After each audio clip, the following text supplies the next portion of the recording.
गृह मंत्री अमित शाह कल 1 दिवसीय दौरे पर हरिद्वार पहुंचेंगे। अमित शाह कल 11:55 पर भल्ला इंटर कॉलेज हेलीपैड पर पहुंचेंगे। वे 12 से 1:30 बजे तक गुरुकुल कांगड़ी यूनिवर्सिटी के 113वें दीक्षांत समारोह में शिरकत करेंगे। इस कार्यक्रम के बाद अमित शाह दोपहर 2:40 पर ऋषिकुल मैदान पहुंचेंगे। यहां 3:45 तक सहकारिता विभाग के कार्यक्रम में शामिल होंगे, जबकि 4 बजे भल्ला कॉलेज मैदान से हेलीकॉप्टर से पतंजलि योगपीठ के लिए रवाना होंगे, जहां 5:45 तक संन्यास दीक्षा समापन समारोह में मौजूद रहेंगे। इसके बाद अमित शाह पतंजलि हेलीपैड से जॉली ग्रांट एयरपोर्ट पहुंचेंगे, जहां से वे 6:15 बजे वापस दिल्ली के लिए रवाना हो जाएंगे। अमित शाह जी के 3 कार्यक्रम वहाँ पर हैं। एक गुरुकुल कांगड़ी विश्वविद्यालय के अंदर दीक्षांत समारोह है और एक कार्यक्रम पतंजलि में है। एक कार्यक्रम हमारा पैक्स से जुड़ा हुआ सहकारिता विभाग के कार्यक्रम है के जो प्रस्तावित कार्यक्रम 3 हैं और सभी जगहों पर तैयारियां युद्ध स्तर पर की जा रही हैं और आज शाम तक सभी तैयारियां पूर्ण कर ली जाएंगी। और माननीय गृह मंत्री जी की जो सिक्योरिटी नॉर्म्स हैं उनकी सुरक्षा से संबंधित और उनकी गरिमा के अनुरूप सारी व्यवस्थाएं यहाँ की जा रही हैं। इधर उत्तराखंड में कोऑपरेटिव सोसाइटी को कंप्यूटराइज किया जा रहा है, जिसके तहत प्रदेश के सभी पैक कंप्यूटर से जुड़ जाएंगे। प्रदेश भर में तकरीबन 670 सोसाइटी है और कल इन सभी पैक में कंप्यूटर लगाने वाले प्रोग्राम का उद्घाटन केंद्रीय सहकारिता मंत्री अमित शाह करेंगे, मगर प्रोग्राम के उद्घाटन से पहले ही विवाद हो गया। दरअसल ये विवाद अमित शाह के एक पत्र को लेकर है, जो उद्घाटन से 1 दिन पहले सोशल मीडिया पर वायरल हो गया है। बताया जा रहा है कि अमित शाह ने 9 अगस्त 2022 को प्रदेश सरकार को एक पत्र लिखा था, जिसमें कंप्यूटरीकरण के लिए मिलने वाले तमाम उपकरण के मूल्य को लेकर सवाल उठाए गए थे। सोशल मीडिया पर वायरल हुए पत्र के मामले में कांग्रेस ने भाजपा को घेरना भी शुरू कर दिया है। अगस्त 2022 में केंद्र की तरफ से भेजे गए लेटर में यह कहा गया था कि उत्तराखंड में एक कंप्यूटर 5,60,000 में खरीदा जा रहा है, जबकि इससे बेहतर कंप्यूटर 1,20,000 में खरीदा जा रहा है।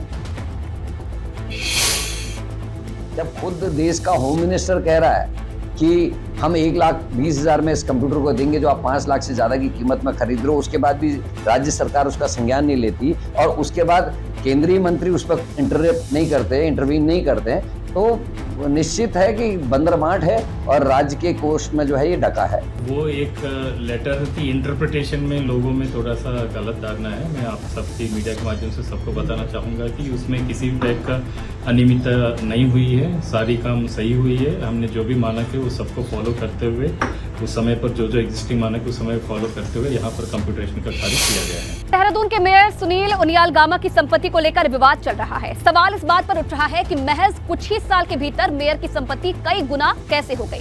हालांकि सुनील उनियाल गामा ने इस पर सफाई भी दी है, मगर उनकी सफाई विपक्ष के गले नहीं उतर रही।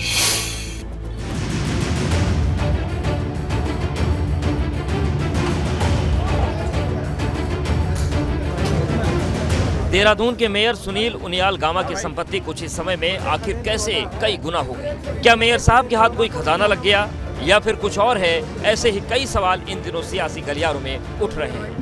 आरटीआई एक्टिविस्ट विकेश नेगी ने मेयर की संपत्ति को लेकर बड़ा खुलासा किया है। मेयर बनने के बाद सुनील उनियाल गामा की संपत्ति 2 करोड़ से बढ़कर 50 करोड़ तक पहुँच गई। बताया जा रहा है कि मेयर साहब ने अपने और अपने परिवार वालों के नाम देहरादून में ही करोड़ों की जमीनें खरीदी।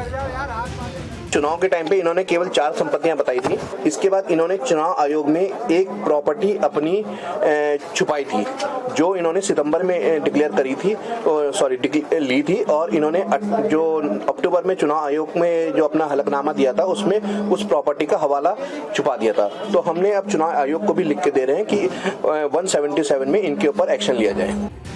संपत्ति विवाद में घिरने के बाद मेयर साहब सफाई देने के लिए सामने आए। मेयर साहब का दावा है कि उन्होंने ये संपत्तियां अपनी मेहनत से हासिल की हैं। सुनील उनियाल गामा का कहना है कि उन्होंने पुरानी संपत्तियों को बेचकर नई संपत्तियां खरीदी हैं। तो 2017 से पहले जो मैंने चुनाव लड़ा है, उससे पहले जो मैंने संपत्तियां अपनी दिखाई थी, अधिकतर संपत्तियां मैंने वो बेच दी, एक आध को छोड़ के। उन संपत्ति के बदले मैंने ये संपत्ति ले ली। अब संपत्ति के रेट बढ़ रहे हैं तो सबके बढ़ रहे हैं, तो मेरे तो बढ़ेंगे, है ना। और ये मेरा कोई ये नहीं है कि आज मैं मेयर बनाऊं तो मैंने संपत्तियां इकट्ठी करी है, मेरे पहले से ही संपत्तियां आ गई। मेयर साहब की मुश्किल कांग्रेस भी बढ़ा रही है। कांग्रेस मांग कर रही है कि मेयर साहब को अपने परिवार के नाम पर खरीदी संपत्तियों का ब्यौरा देना चाहिए। कांग्रेस की ये भी मांग है कि जांच पूरी होने तक सुनील उनियाल गामा से इस्तीफा लेना चाहिए। जिस तरीके से संपत्तियां खरीदी गई हैं या अपने नाम की गई हैं, निश्चित ही ये दुर्भाग्यपूर्ण है और एक मेयर के लिए खासकर जो प्रदेश के जो मुख्यालय है वहाँ के जो मेयर है उनके द्वारा इस तरह का कृत्य किया गया है।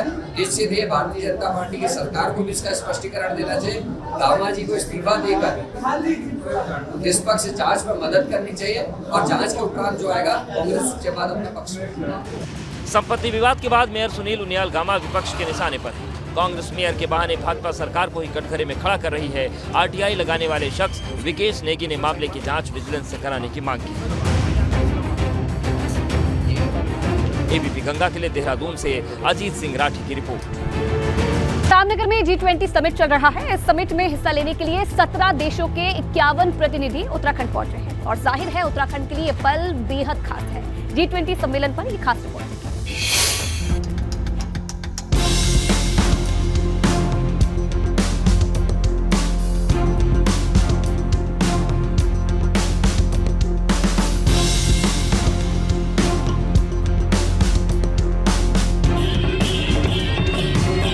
उत्तराखंड के लोगों के लिए ये पल बेहद खास है।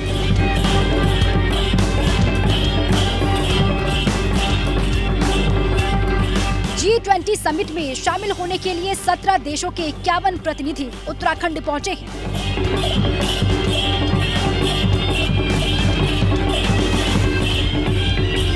पंतनगर एयरपोर्ट पर मेहमानों का पहाड़ी अंदाज में स्वागत हुआ। इस दौरान कलाकारों ने मेहमानों के स्वागत में छलिया नृत्य पेश किया।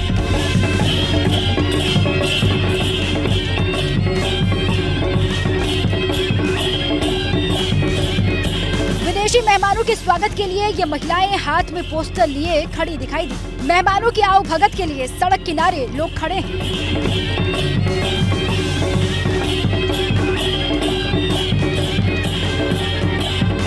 नजारा ऐसा मानो उत्तराखंड में कोई उत्सव चल रहा हो। मुख्यमंत्री धामी ने कहा कि ये पल उत्तराखंड के लिए यादगार रहेगा। सीएम ने कहा कि ये सम्मेलन उत्तराखंड को नई दिशा देगा।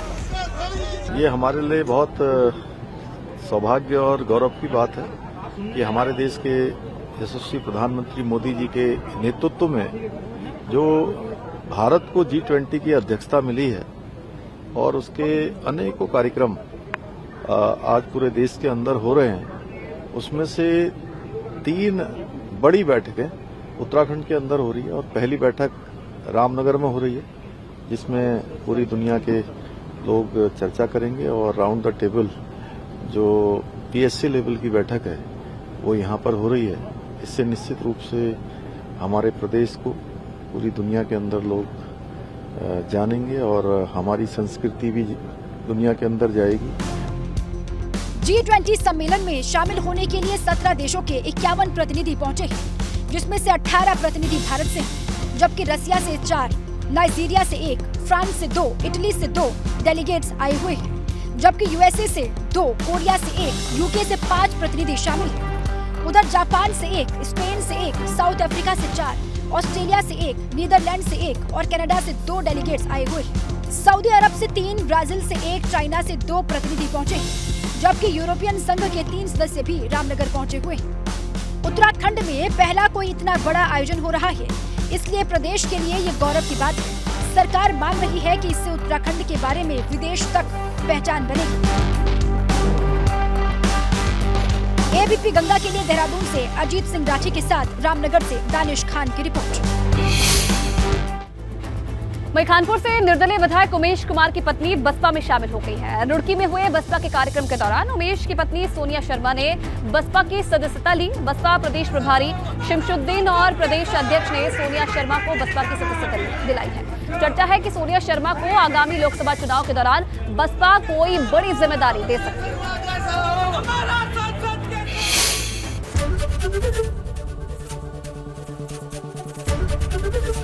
एबीपी गंगा, खबर आपकी, जुबान आपकी।